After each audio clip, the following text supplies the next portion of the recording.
Greetings to everybody. Here's another video, another Bantu Awakening video. Today is talking about the things that the Savior said and the things that the scripture says and quotes in the Bible, talking about the things that the tradition, the Bantu tradition is doing as we speak. Okay, so this video today is showing you the Bantu tradition, which we see still currently practiced by the Xhosa people, but it's a Bantu thing that was given by the Creator. Just that the Xhosa people still keep it today, but the other Bantu people keep it a little bit, some, but a lot of them, they don't keep it, okay, the way then the Xhosa people. But now the Bible, the scripture that I'm showing you today is showing you what the Xhosa people is still keeping today, which is the Bantu culture, okay, which is reflected as scripture in the Bible. So I'm showing you what the Savior did and said and quoted, and the habits of the Savior, to show you that it's one-on-one correlated with what the Bantu way of life or tradition is. Okay,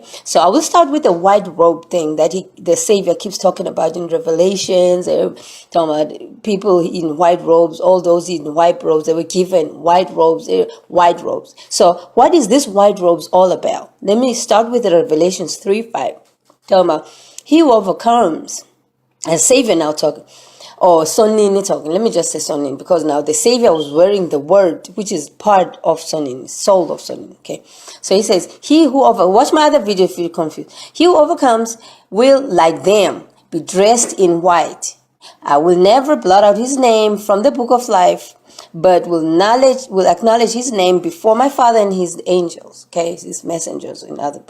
So now there's two things here. I'm going to discuss them separate, okay, but right now I'm going to discuss the white robe part, and then towards the end I'm going to discuss the book of life part, okay, so you can understand and see what's going on in the whole scripture. That's exactly what the Xhosa people is still doing to this day. Okay, probably they don't even realize what they're doing, what the scripture said the Savior did. Okay, so he who overcomes, like them, be dressed in white. Okay, that's this white robe. Okay, here's another part as well. The armies of heaven were riding in white horses, dressed in fine linen, white and clean, white linen. Okay, now you will see this white robe thing.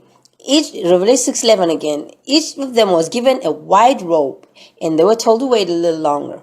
Okay, so what's this white robe? Now, you probably think it's a robe that's plain white. No, the Bible is something almost like this right here. Okay, because people still wear the same way, white robe. It got lines though. Remember when when the Father, the Creator, was telling the children of Israel, he was describing an outfit that is white, got lines, got tassels. You know those.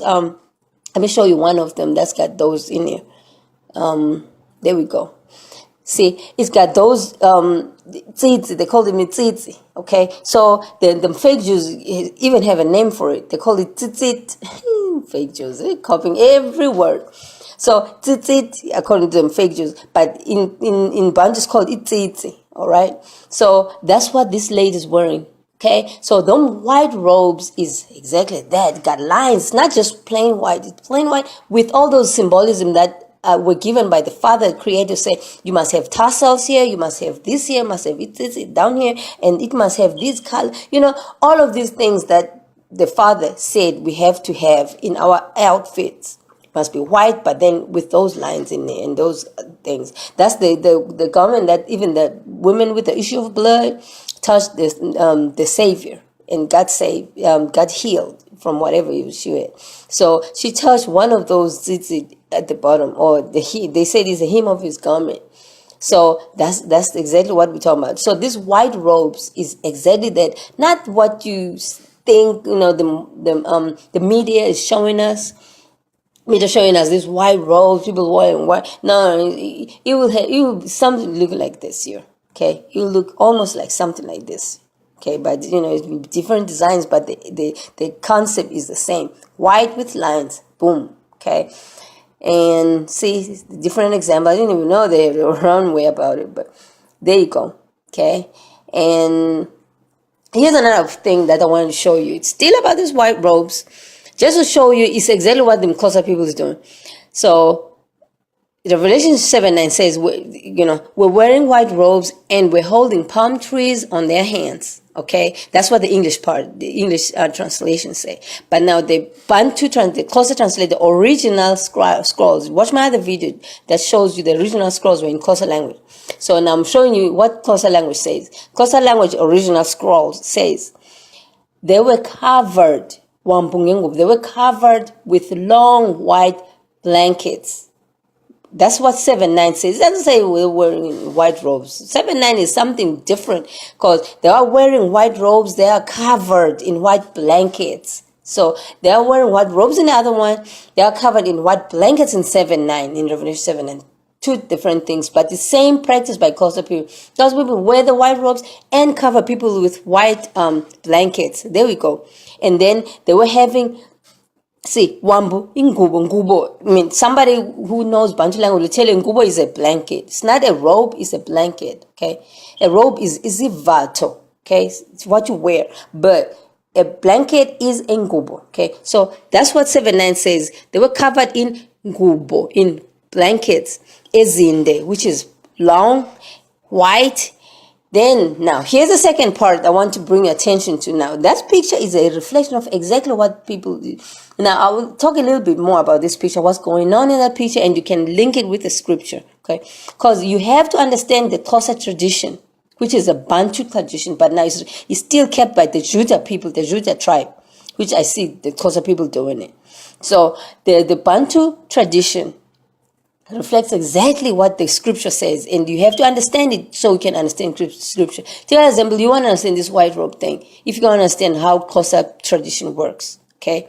Now, I won't say Xhosa is a Bantu tradition, but the Xhosa people kept it, okay? So we are looking at the Xhosa people to see what Bantu tradition is supposed to be like. So, Revelation 9 said they were covered in white blankets, okay? And they had Amasundu. Sundu is, now it's not branch. See, now English says up there. It says they were holding palm branches on their hands. Palm, because they have this Palm Sunday, Palm Friday, Palm this pagan holidays of there. They're trying to factor them into the scripture. But now the Xhosa Bible cannot factor that in the 975 now. Because Xhosa Bible is still the original scrolls. And it says nothing about palm branches there. It says they were wearing benamasundu a sundu is a stick that's been ripped off its leaves. Okay, now let me show you an example. Now you will have a leaf that has branches on it. Okay, that leaf is called ihlahla or hlamvu. They have to, so because it got leaves on it. But now if it don't got leaves, it's been stripped off its leaves. It's called a sundu. Okay, it's called a sundu, right?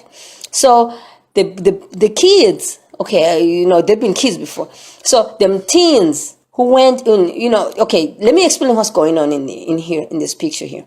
So these boys, they went into circumcision. They were boys. Now they come out of the circumcision they are now men. Okay, so they've graduated from men. So they've been stripped of their boyhood into new men. That's why they're carrying amasun. This is all symbolism.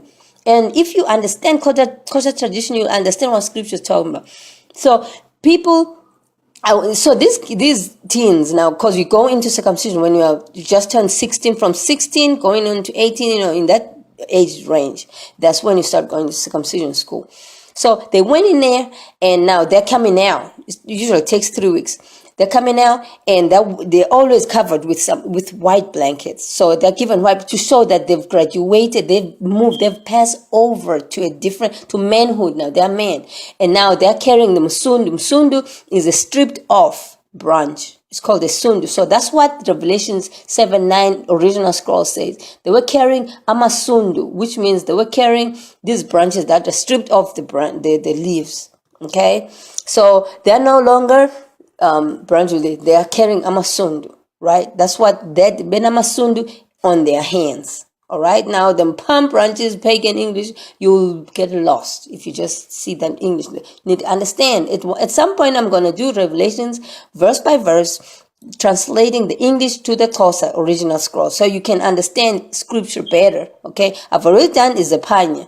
Now I'm going to go on to. I had promised to do John before the Revelation, but I might do one, because both of them are as important.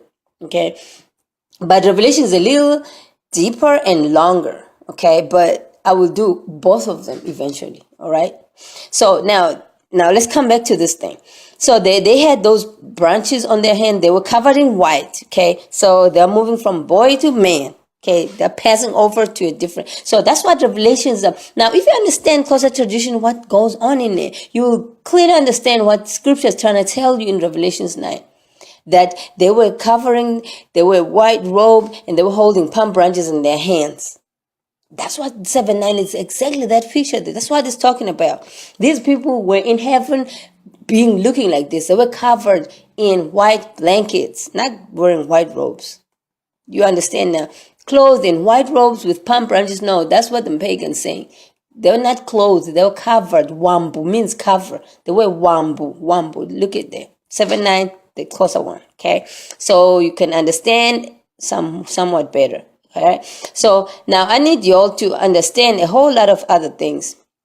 Now I've covered the white robe thing. So you can understand whenever you come across a Bible scripture text talking about the white robe, they were covered in white robe, then you know what it means. Okay, you need to understand this white robe thing, what it's talking about. You will be wearing Xhosa outfit. That they're putting it plain to you. You'll be wearing Xhosa outfit in heaven.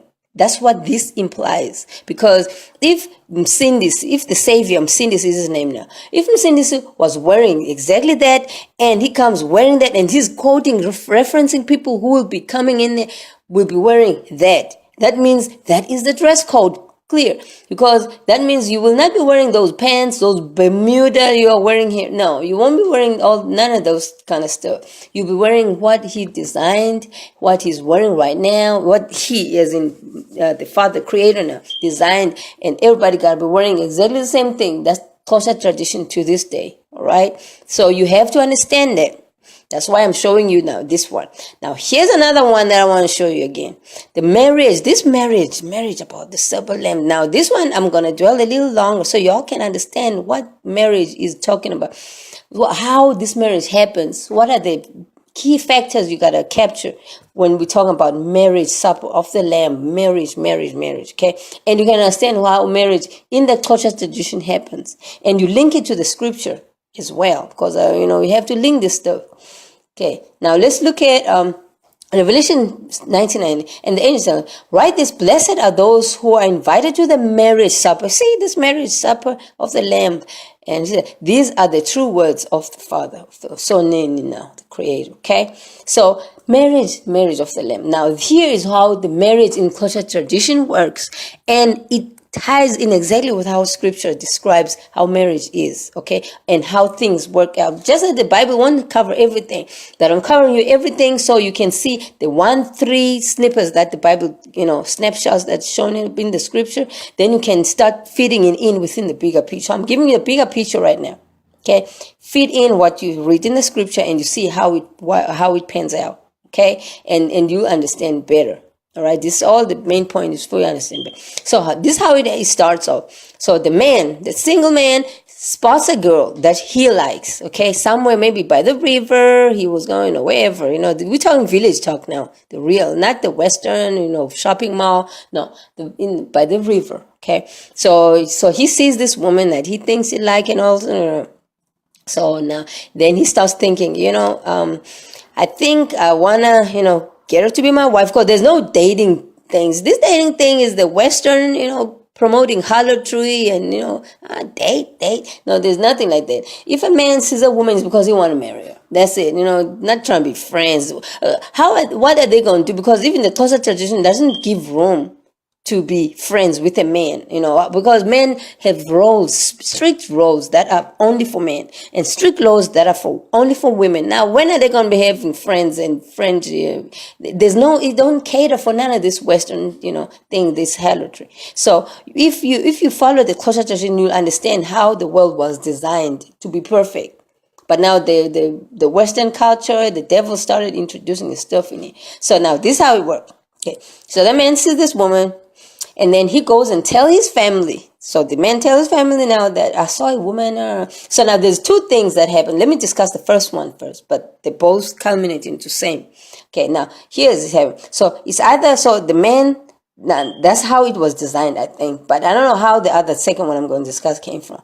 So man said, so he tells his parents, his uncles gotta be involved, because in the first negotiations it's the uncles, not the parents, it's the uncles. Okay, so but the boy, the man, now he's a man, gotta be circumcised first. So the man talks to his parents, and the parents call the uncles, and the whole discussion start that there's this woman, he hasn't said ain't anything bad about her, all the stuff people talk. And then they say, no, yeah, she's a good girl. We also support you with this, okay? So then the uncles agree to go to negotiate, to talk to the parents of the girl, okay? Now remember, we Bantu people marry with each other, okay? You don't go out there and then you send uncles to some white people. You don't do that. Okay, you send your uncle. So it's just the uncle, not the parents. Now get this straight. So the parents are not involved with the first name. So it's the uncles.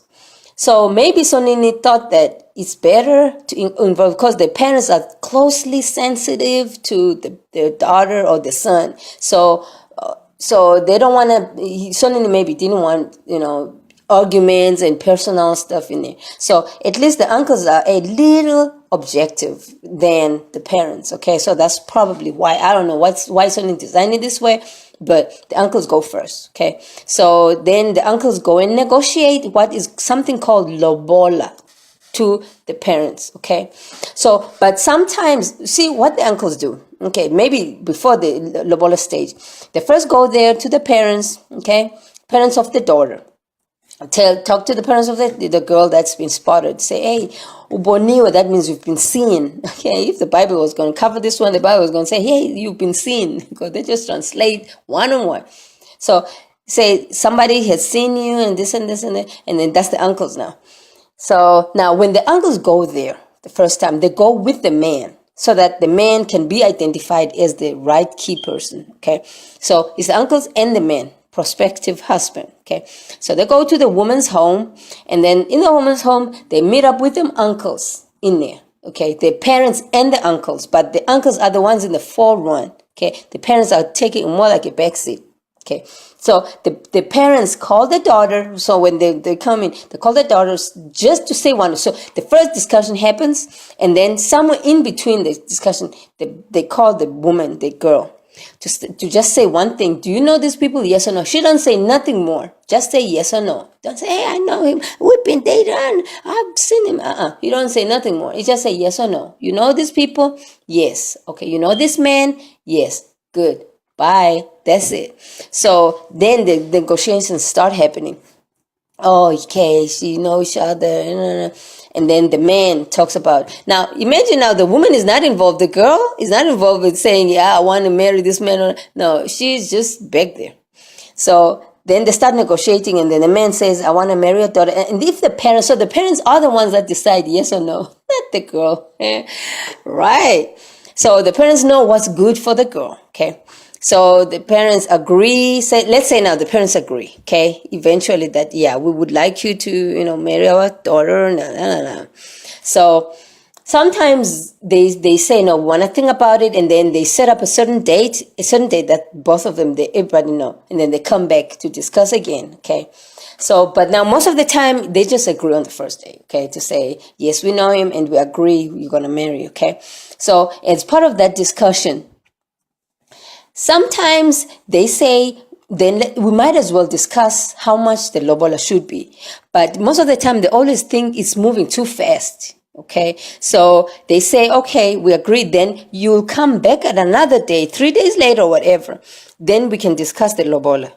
Excuse me. Okay, so that's usually the popular way of in the villages, in the Xhosa village, of doing it. So they never want to discuss on the same day. It's like you're trying to hurry us up, and so they go, the man's uncle and the parent, the man's uncle and the man who came, they go back to tell the parents, yeah, they agreed, your son, because the son decides who he wants to marry, but the daughter is the parents of the daughter that decide yes or no.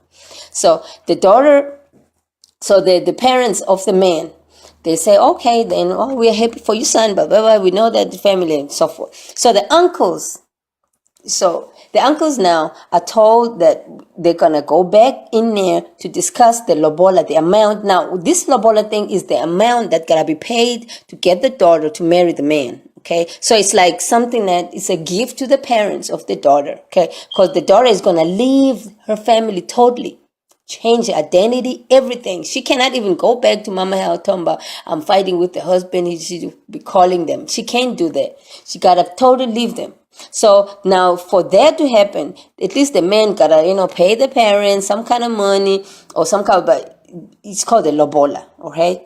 But in English it's called a dowry. I don't know where that name come from. A dowry, okay? So this dowry or lobola, let me call it lobola. So this lobola is either in the form of cow. So the parents of the wife will say. So now let's say there's another day discussion. So the uncles and the husband to be went in there, but the husband to be doesn't have to be there in the second discussion. The purpose of him being there in the first time is to be identified that he's the subject of this whole thing, and then after that he don't have to be there. Okay, so usually the uncles go on their own now without the husband. Okay, because the husband might get so sensitive when they talk about money. Hey, you want me to pay this? I'm not paying. So the uncles go in there usually without the husband. Okay, then they start talking with their the woman's parents and so forth. Now the woman's parents can say, we want the lobola to be live cows, okay, not just cash, live cows, and they say we want 10 cows, 5 cows, and they justify why. It's a deliberation. Okay, so sometimes, and then it's cash. The others can say, we don't have cows, we can give you cash, or the parents can say, no, we don't have farms like this, like we live now in the westernization. They say, we just want cash. Okay, it's usually between, Xhosa women are expensive. I mean, you can ask them, it's too much. So they going price, usually in normal price is like 10,000 rand. Okay, that's like almost $1,500. Okay, so that's a lot of money. So you pay, but some go up to 50,000. That's almost like $6,000. Okay, 50,000 rand to pay for one woman. Okay, so it starts from 10,000 to 50,000. Okay, and they say, no, you ain't gotta pay it all at the same time. You can pay in installments. And there's even a saying in Xhosa that a lobola is never finished, because people pay in installments, sometimes in services, whatever they do to make up, okay, for the month, then it gotta be equivalent to whatever was initially required as a lobola. Okay, so can be cash or can be in animals. All right, now look at the Bible talking about the same brand, dowry or lobola. Exodus 22. If a man said, now this lobola is paid for two reasons. Either if now somebody wants to get married, like we just discussed, then they pay the lobola, okay, to pay for the parents. But you can also have to pay lobola. You can be required to pay lobola if you sleep with a woman that's not your wife. Okay, if you sleep with her, it's as if you married her, so you are required to pay something called lobola. Okay, now here, so those are the two situations that you gotta pay lobola. Whether or not you carry on marrying her, you still gotta pay lobola. So most of the time, people just pay lobola and anyway get married her, because if you don't marry her, that means you still gotta pay lobola when you get married. Okay, if you go to somebody else, you gotta go pay lobola somewhere else. But you already paid lobola for the one you slept with who was not your wife. Okay, so now whether she gets pregnant or not, if you sleep with somebody who's not your wife, then you gotta pay lobola for her. Okay, so here's the Bible say, if a man seduces a virgin and who is not engaged and lies with her, he must pay dowry for her to be his wife. If a father absolutely refuses to give her to him, he shall pay money equal to the dowry for the virgins. Okay, so whether or not the parents say yes or no, you still gotta pay the lobola. Okay, to the father of the girl. Okay, you slept with, you are not married. I mean, look at how westernization is messed up. And tell me how many people are going to go to heaven just for doing good. No, you need the blood of the Savior to cover you. There's no way you can make it. Look at how all of these things, and law is law. Whether or not you were part of that mountain, Mount Sinai, whether or not your forefathers were lined up in there, you heard it. It don't matter. It applies to you. Just that you have to investigate and find out what you're supposed to be doing. There's no other law that applies on earth and in heaven everywhere. It's the same law that was given in Mount Sinai to Musa. That's it. And you have to abide by that law. Don't matter what you are. So, you're judged, and then you're judged to go to hell. That's it. Okay, there's no second law, right? It's the same one that's going to judge everybody. So if a man, if you sleep with somebody you're not married to, that's it. Okay. Now the assumption is that person was a virgin. That's why she's not married. You're the first one to sleep with her. Okay. Then the second one is the getting married. Okay, the one that we just discussed. Okay. Now let's come back to you agreed on the Lobola, the story. How the marriage happens. Then once your parents, the parents of the daughter now, the girl, okay, agree on this is the amount we agree on, the husband's people.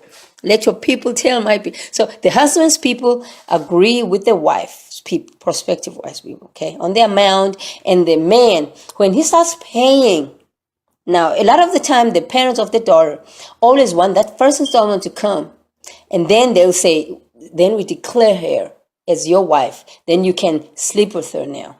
Okay? Now she's your wife. You're free. But sometimes it's like, okay, as long as they agree, then the husband runs home. Oh, I'm free now. I can sleep with the girl. Okay? But now imagine the girl. That's why I'm saying there's two things. It's never done in just one way. There's just two ways always. It's like an option.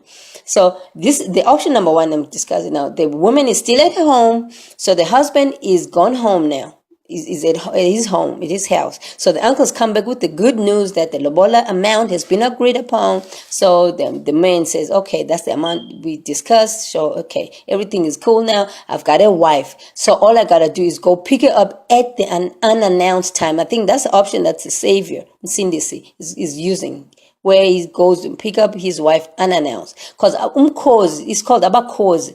Abakhozi never announced. They just pitch up and abakhozi are here. Everybody starts panicking. It's always the case. So that's what happens. That's now the option of option number one. Let me go through with option number one until the end, okay? Where the wife is still at his home and the husband is at his home. But then the agreement on the amount of Lobola has been reached. So it's a matter of the husband is going to set his own date. No, the wife's people don't know what date it is. Abakhozi don't know. The women's people don't know. So when Abakhozi is going to come. Abakhozi is the husband's people. Okay. So now in the meantime, what happens is, what happens in the woman's home? The woman gotta always keep up, gotta always look good, because she don't know when they're gonna come. So they gotta make sure the house is clean, because abakhozi, that's special, always regarded as special people coming. So everything gotta always be kept clean, for someday nobody knows when the groom's gonna come. But sometimes them little kids be saying stuff, but nobody knows that day, right? That's the most important thing we gotta know now. Then that's what happens in the woman's home. Now, in the man's home, the man is busy fixing the house. Now, in the villages, it's usually a lot of houses in the same compound, in the same yard, okay? There's no fencing or anything, but everybody know that home, that's that family, okay? It's got a lot of, 3 huts, 3 flats, 3 whatevers, okay? So, now the man, you gotta prepare one of those houses. It's like little houses in it. You gotta prepare one of them as the one that he and the wife, when he goes pick her up, they're gonna live in. Okay, it's gonna be their house. So he starts preparing. That's what he did. So that's what probably holds him back, because now he can't pick her up before that is all ready. Okay, so you gotta put everything new in there and stuff, make it look good. Okay, so that's what happened with the wife's part. But he don't do nothing until everything is set. Okay, so when all of that is set, then he goes unannounced. That's where the problem starts. He goes unannounced to the wife's house. Okay, like let's look at the Revelations. The book of John says, "In my Father's house are many mansions. If it was so, I would have told you. I go prepare a place for you." So Cindy was following the option one. He goes and prepare for when he comes to receive us, to him in heaven. See, so if you understand Xhosa tradition, you'll understand scripture better. I re-emphasize this because this is exactly what Xhosa tradition is doing, which is the Bantu tradition, but the Xhosa people is doing this. Keep saying it. So Bantu people know this is their thing. It's not just a Xhosa thing. Just the Xhosa people are doing it. Okay. So here, Bantu. So here, Cindy says the same thing. Prepare praise for. So he come unannounced. The grooms unannounced. They might not be dressed up like this, but it's just a picture that I mean, put this picture in it. So they come announced, and now you, the bride, you have to always be dressed up, fixed up. Everything gotta look good because you will not have a chance to be panicking in last minute. Because when the grooms come, everybody gotta be preparing, making sure there's food, there's stuff, getting it. Ain't got time to be fixing your hair and stuff like that. In that time, washing your clothes, make sure everything's straight. Gotta prepare way in advance. Okay, way in advance. Here, he who overcomes will, like them, be dressed in white. Oh no, that's something else. That's something else. Okay, so you understand. So this is what happens. So when they come, then they'll be entertained, and like you see in Matthew 25:13. Watch therefore, for you know neither the day nor the hour in which the Son of Man is coming.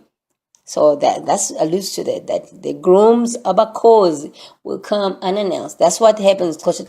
They come unannounced to pick up the wife. Everything Lobola has been agreed. Everything is a matter of, and the house now is ready because the fact that they're coming, the groomsmen coming to pick it up.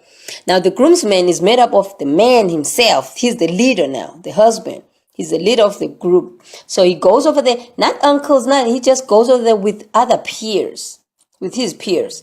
Uncles come if they want to, but most of the time is the man with his peers. Okay, not even the parents, because the only purpose of this is to just pick up. Let's go, guys, pick her up. That's it. So they're going in there, the groomsman, to pick her up. And as part of that, they have a dinner or whatever meal, because most of the time they go after sunset, so they don't be recognized by the shouting, "Hey, grooms come! They're coming!" So they come closer to evening. Okay, so it's usually dinner then or supper that they eat together. But they don't have to come at night, just that because they don't want to be because you see the other thing about this here. As you say, Sonina was designing this thing carefully. He knew what he was doing. So why they're doing this? Because if the girl keeps up, because it's like a practice for the girl to keep up, to look good all the time. Even when he's with the husband, he trained herself to look good every day, regardless of whether he's going shopping, he's not going, he's at home. He gotta just stay looking good all the time. Okay, so that's what this is giving. It's like a practice. That's why a lot of marriages be falling through, because a woman now, when they get married, she be sitting down, not taking good care of herself, looking good all the time, and the man starts cheating. So you don't want this is more like practice, okay, for the girl. So I think that's why maybe Sonny designed it this way, so that the girl, the grooms, when he come the groom come pick her up, then she got to be looking good all the time. She practiced to look good regardless. Okay, that's the purpose of this whole unannounced thing. That's how I see it. So now, so the groom takes her to be his wife. Okay, to the well-prepared house that he was preparing. Whilst after discussing the Lobola amount, everything agreed. Now in that period, it's like a waiting period. Nobody knows. That's the period that he prepared the house. So now they're living happily ever after in the husband's home, which is the father's house. And the woman changed her last name. Most of the time, the first thing they do, they change the first name. That's the first. Change the first name. They give you a name that is the household name.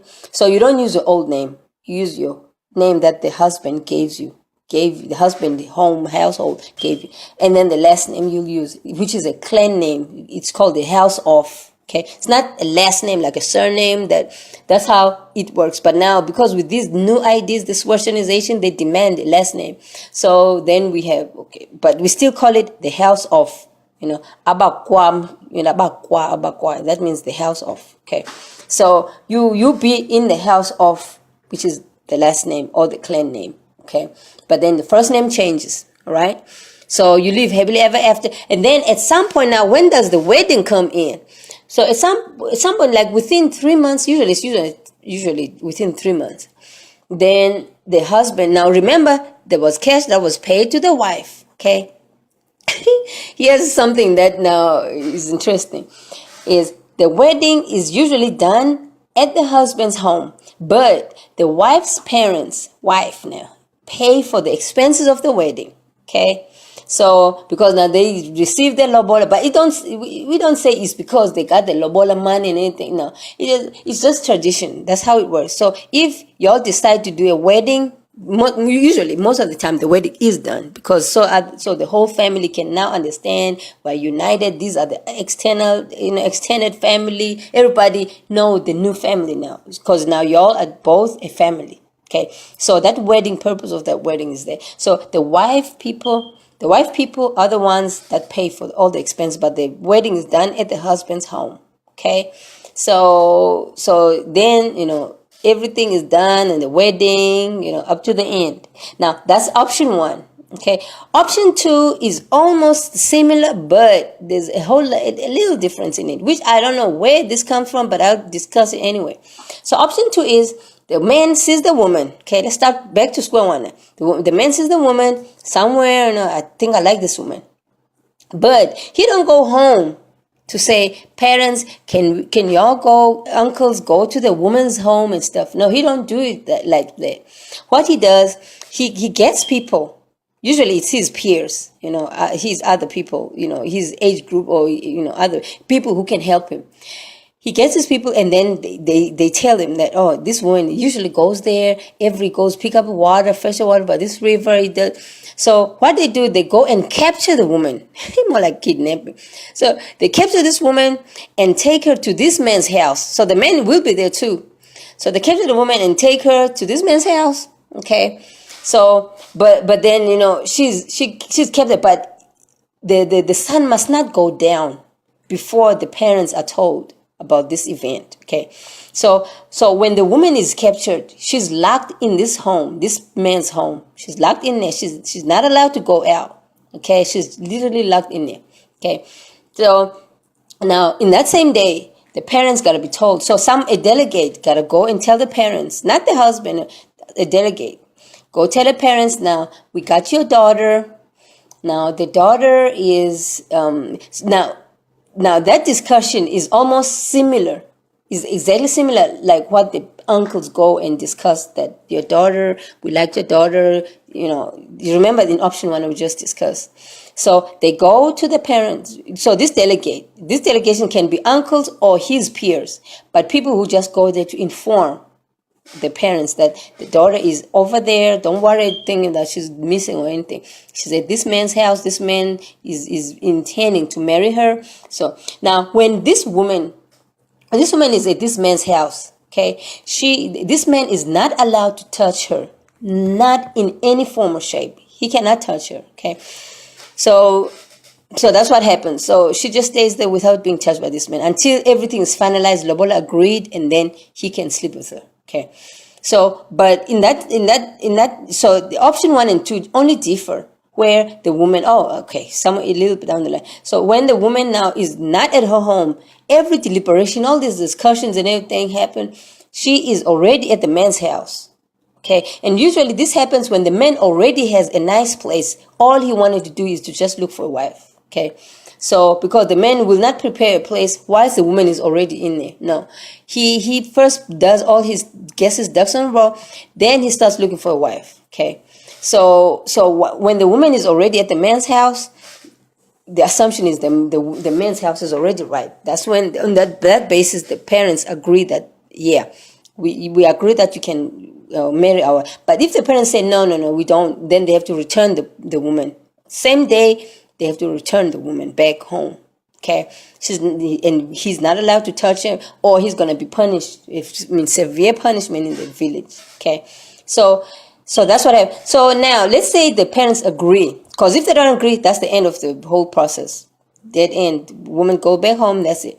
So, but if they agree, then the discussions go, the uncles, Lobola, like option 1. We just discussed the uncles, Lobola, and then if they agree. Now, if they say yes, now that's when the man can now sleep with the woman.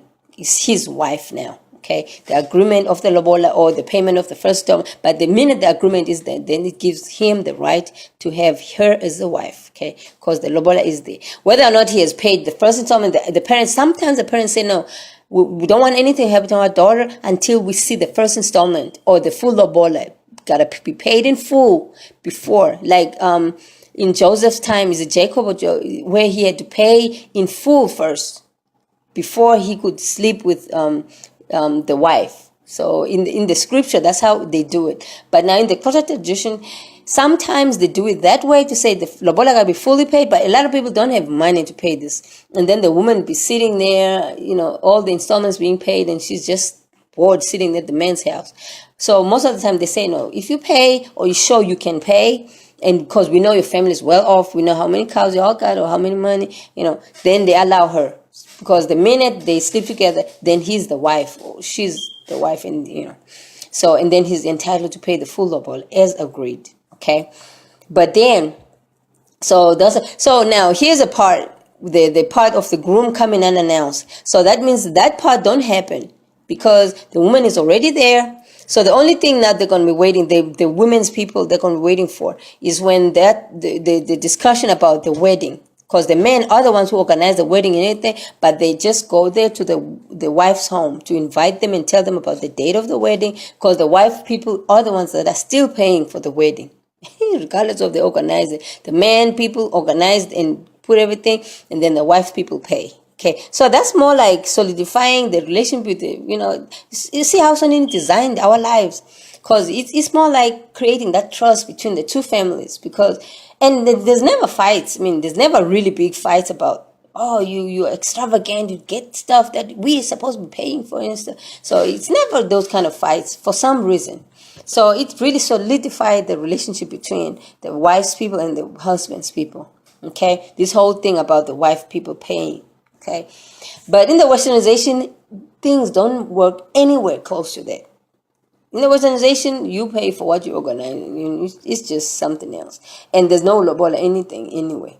So that's what happens. So here is something that I also wanted to show you. The knowing. See, in Matthew 125, remember I said the man is not allowed to sleep with the woman until a certain thing has been, like until the full lobola has been paid. Sometimes the parents can even say, no, you can fully pay the lobola, but until the first child is, they could, but they seldom, very seldom that thing happens. Or, there could be some reasons, like the first child gotta be born, the first this, or. So now here in Matthew 125, it says, and knew her not till she had brought forth her firstborn, and he called his name Msindis. Okay, so that was just a discipline. I don't think it's the part of the Lobo's marriage thing. It's just a discipline from the man, from Joseph, because Joseph didn't want to sleep with his woman. Probably he had already paid Lobola, but he had the right then to sleep with her, but he decided no, until this boy is born, he's not going to go ahead and do it. Okay, so she's remained a virgin. So here's something I want to show you. So the new, you see them, the English people are just translating word for word. Okay, forgetting that Xhosa, you can't translate it in one word. New means no, okay, but then to kwazi, let me show you something. Zeka londo means well known. Zeka, to know, okay, in Xhosa, to know something is to zeka, okay? But then to sleep with somebody is also to zeka, okay? Somebody zeka a wife, he zekad a wife, it means he got himself a wife, okay? So it's called zeka. You see already showing that you cannot sleep with somebody without having that person being your wife. Because to zeka somebody is to sleep with somebody. And the same word means marriage. Okay? So you cannot divorce the two. You sleep with somebody and it's not your wife. So to zeka somebody is to sleep with somebody. And the same zeka word is used to sleep, to marry somebody. Okay? So he knew, he zeka, and to sleep with somebody is to know that person. So you don't sleep with somebody you don't know. Okay? So you see how Xhosa is really showing you that you know somebody, you have to know somebody to zeka them, to sleep with them. And to zeka is to marry them, okay? Because in Xhosa language, to marry is to zeka, okay? Somebody zeka mfazi, that means he got himself a wife, okay? It's called to zeka. Right, so that's what I wanted to show you about the marriage part. So you can ask questions about the marriage. Now here, let's go through the part about, I was just reading for the part about, so remember I said when we started that there's two things in this Revelation 3:5. He who overcomes, white robe. That's point number one. And then the point number two, but he will acknowledge his name in the book of life, the book of life. So that's point number two. I want to discuss now the book of life, because I already discussed the white robes above. So I'm doing the book of life now. Now, book of life is a book that was used and is still available now, because they never recalled that book when the white people or the Western people introduced them fancy IDs in the southern part of Africa. They didn't recall and say, now we're replacing IDs, but give us those book of lives that you were using. No, they didn't recall them. So if you go into the Xhosa villages right now, I will speak about the Xhosa people because they're keeping all this traditional stuff. If you go to Xhosa village, you'll see a book of life. Some people even still use them to this day. I remember sometime, I think it was 2011 or 2013, there was an article. I think I had a video about it too. There was an article where the government was complaining about people still using the book of life instead of the new release IDs to identify, especially in the villages when they have to take on the government grants. They be still carrying the book of life to identify themselves to get the money. But then the government said, no, they can't, accept that any law. The village people the officials in the village must not accept that book of life. People must do IDs and blah, blah, blah. Because you see, in the olden days, before Mandela came out, black people were not allowed to vote. So there was not really a pressing need for black people to get these fancy IDs, because they had this thing of voting attached to them. So they didn't really care about, converting to these fancy IDs. So they still carried on with their book of life until the first time black people started voting, which was Mandela time. Then that's the time, which is the king of the Xhosas, as Sonini gave us. So that's the first time ever the black people now, the Xhosa people saw a need, or the Bantu people saw a need to get these new IDs. Otherwise, without that, voting for Mandela, the people will still carry on the book of life. I mean, I remember even when I was there, my family was using book of life. My family now in Africa was using book of life. Okay, so still same thing. Book of life. Okay, now this same book of life is the same one that Cindy is talking about in the Revelations, all those who are written in my book of life. I mean, just watch this video, you'll see for yourself. You'll see, it's the same book that Cindy, the Savior, the one you're waiting for right now, same book that he was using. See, what are the similarities between this book of life and Cindy's? Look, it's got a list of names of his people. Same thing. That's what the book of life is used for in South Africa. You write your family, who you are, what tribe you're coming from, who your people are, your family, your kids. And then whenever the king got to do counting how many people he got in his village, then you bring that book of life. They can know how many people in your family. They count in the book of life. So that's what's used even today. The Lamb, book of the Lamb, which is now the Savior, same thing. Got this book. He had the little picture there. Look, the Lamb's book of life was open. Check the names where you see. Remember his scripture. Check the names in that book of life, same way as we have in the book of life. And then if your name is not found in the book of life, you go to hell. That means you are not in his family. That's how the book of life looks like. It is a snapshot on it. So they put all these things, the name, employee name, where you work at, who you are, what Bantu authorities takes. Look at number D there. The Bantu authorities takes. I mean, there's section A and then section B, section C. Another section is showing the family. Another section who you in your family or household, because you're the head of household. That's why you're on the left hand side. Then on the right hand side is all the things that are part of your household. Okay, so that's what that book of life is, and it's the same thing that the Savior going to see. I'm showing you exactly what the Xhosa people are still doing to this day, versus what the scripture. The Xhosa people kept the stuff. They kept the stuff, so that's why we have to use them as a reference if we want to understand scripture very well.